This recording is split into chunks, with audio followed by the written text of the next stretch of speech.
Hi everyone.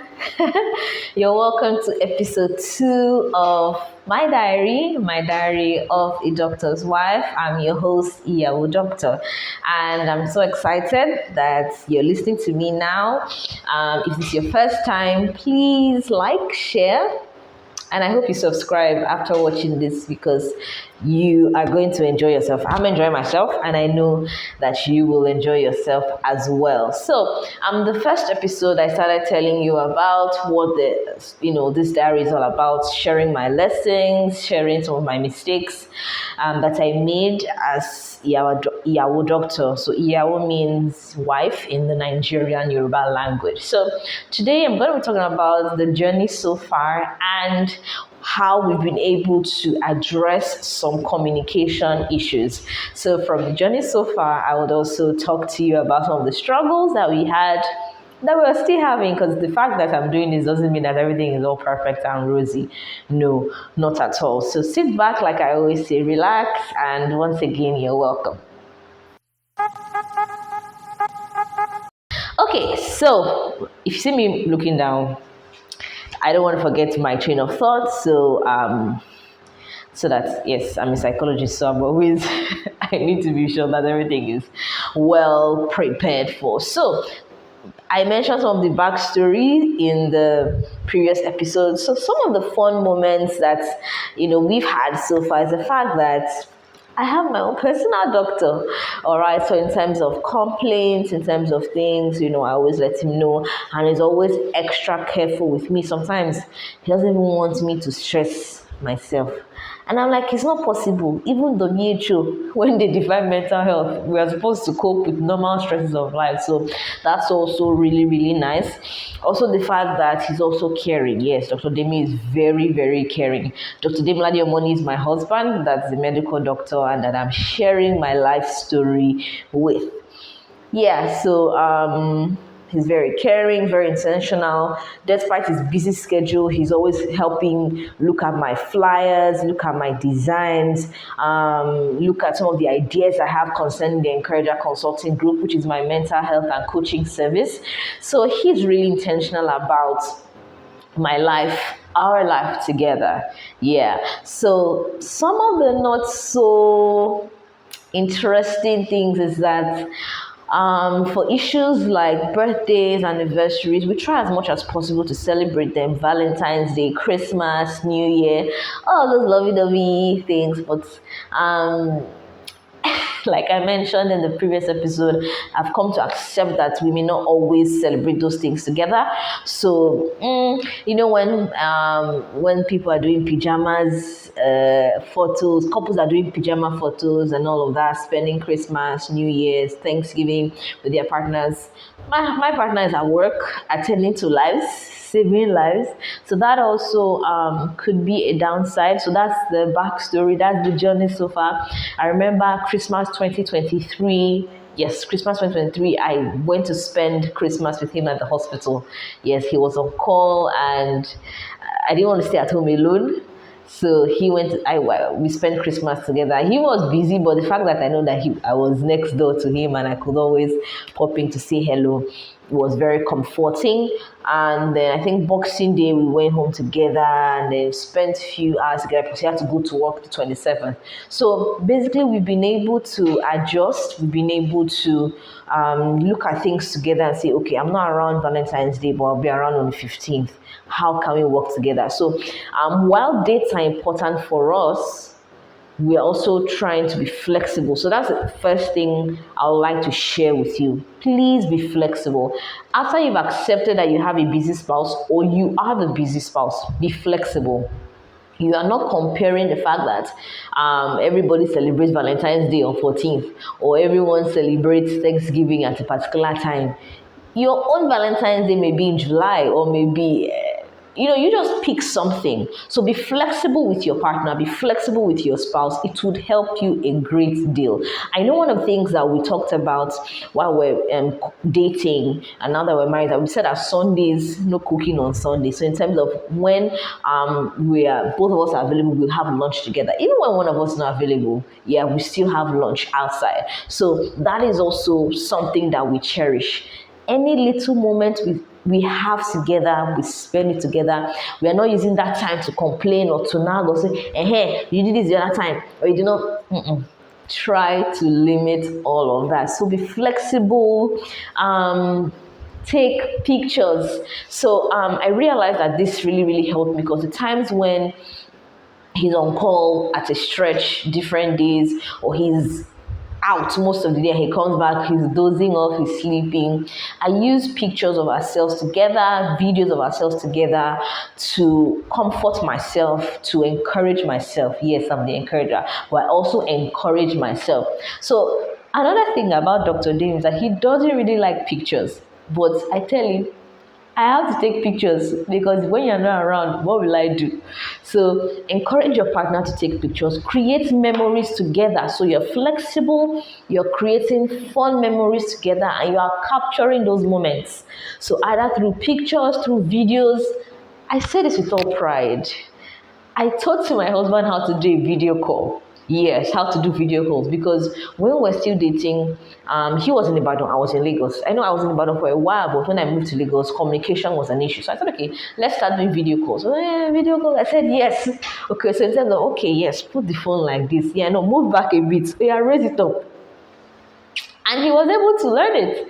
All right, so basically being flexible with your ideas. When he's eating at work and he has a short break, he just texts me, oh babe, I'm eating now, so we have a quick video call, or he calls me. So I'm not waiting for 5 hours of conversation, because I may not get that.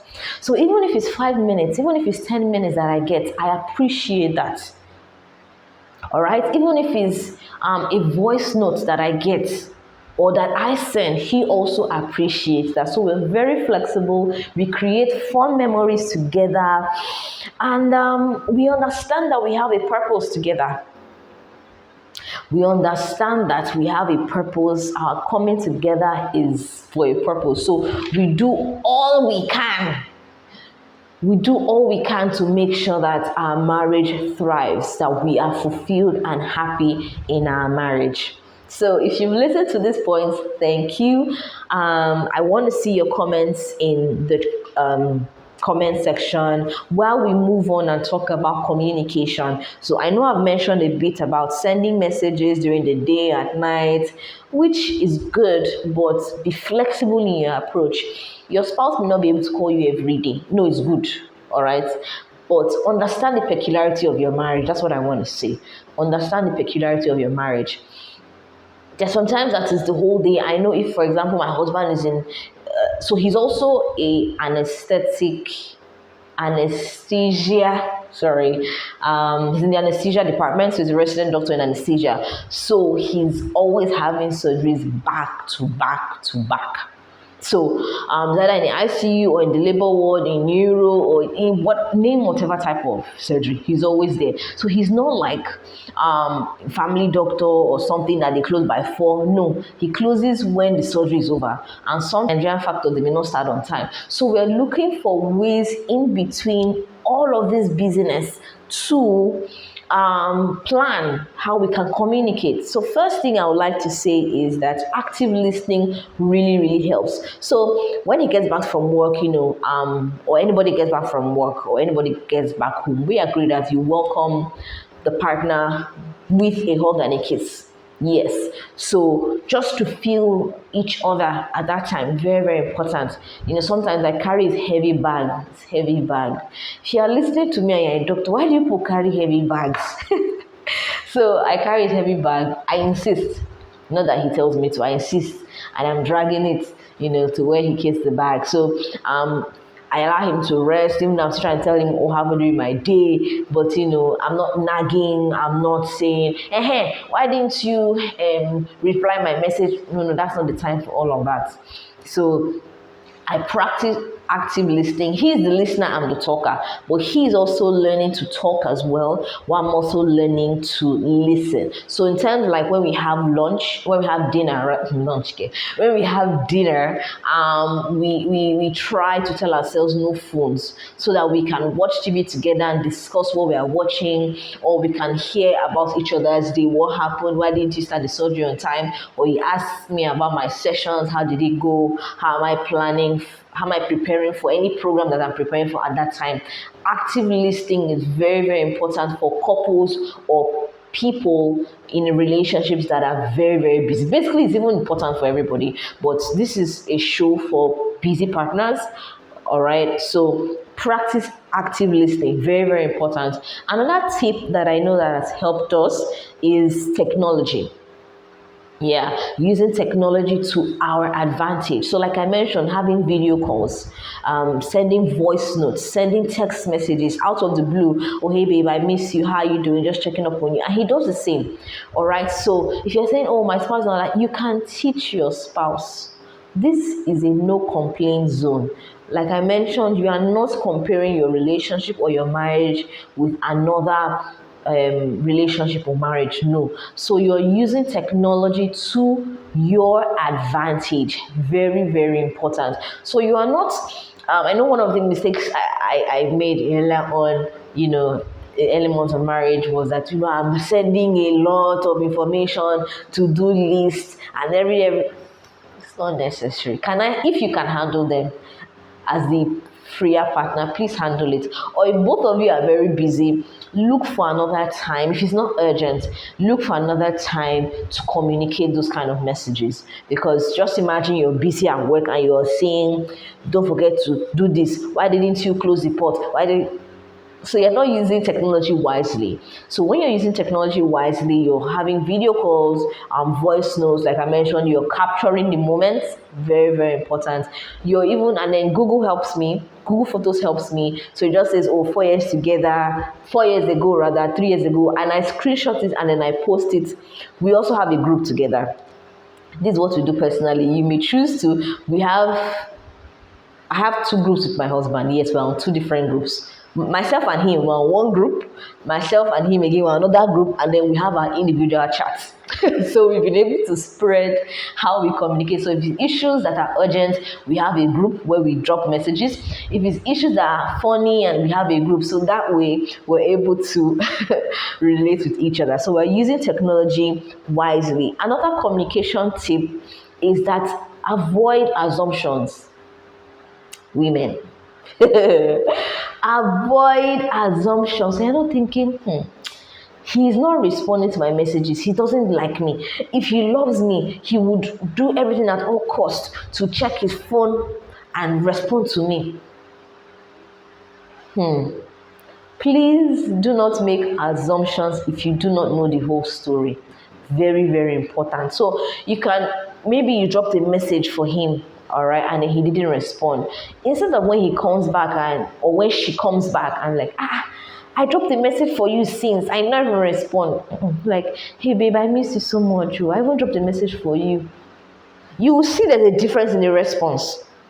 So the partner may be like, I'm so sorry. Immediately I got to work, it was from one surgery to the other. I've had cases where, maybe because we're in Nigeria and this is the system, I don't know. I'm looking forward to hearing other people's experiences outside the country. All right, but this is my own experience. So, he'll tell me kids like, oh babe, I'm really sorry. Immediately I got to work by 7:30. I dropped my phone. I went to review. I saw this patient. I saw that patient. I didn't even have time to eat. Yeah, there are times when he doesn't even have time to eat. Even to use the restroom, he has to practically rush. So when you understand the picture of your spouse's or your partner's schedule, you are more understanding. So don't assume that your husband is not thinking about you or your wife is not thinking about you. Even if your partner is a businessman or a businesswoman, business can get really busy. So the fact that I am running my own business does not mean I do not have busy moments. Yeah, there are times that when he's at home and then I'm in the office having sessions from morning till night. It happens. So he's not making an assumption like, I'm at home now and she's not having my time. Why can't she postpone her sessions? Do not make assumptions. So you're actively listening. You're using social media or technology to your advantage. You are avoiding assumptions. Show appreciation. When was the last time you appreciated your partner? Yes, I know you want to be going out every Friday. But that 2 weeks ago that you went out, appreciate your partner, appreciate her, appreciate him. Oh, thanks, babe. I really like the fact that you made out time for us to hang out yesterday. Or there are times that my husband will cancel some appointments, some work appointments, not compulsory, but he would have loved to go because he wants to spend time with me. Appreciate those kind of moments. They are very, very important. All right. And I want to say that please prioritize quality over quantity. So I may not have the luxury of spending my whole weekend with him. I may not have of spending the whole weekend with doctor. But if it's just 2 hours of cuddling, 2 hours of gisting, of playing together, I prioritize that. Very, very important. I prioritize that. Not, we're supposed to spend 2 days together. Other couples are spending 2 days together. No. Prioritize the times you guys spend together, and you find yourself relaxing. You find yourself more fulfilled and more joyful. So these are a few communication tips that have helped me in my marriage. We actively listen to each other.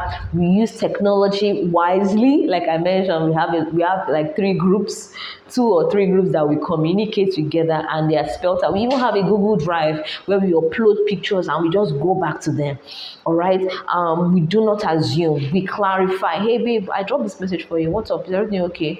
Or what do you mean by that? Even messages can be misleading. Wait till there's the both of you or one of you is a bit calm, then you clarify what the person meant at that time. You're prioritizing quality over quantity. So quality time is very important. You're prioritizing that and not saying, oh, we're supposed to have spent 2 days together. You promised me 2 days. Now it's only 2 hours. In those 2 hours, what did you guys do? Very, very important. All right. And then you're showing appreciation and gratitude for your partner, for what they're doing, for how your relationship is going. Very, very important. So these are a few strategies that I have used. I'd like to hear from you. Which of these ones have you practiced? Which ones would you be willing to practice? Or which other ones are you practicing that I didn't mention? I would also like to learn from you. Like I mentioned, I'm growing in knowledge and I definitely want to look for other ways to better my relationship. So if you made it to this point, thank you so much. Please click the like button. Yes? Then the share button, then subscribe. While I'll see you in episode 3. I remain your host for this podcast, Diary of the Doctor's Wife. I am Iyawo Doctor.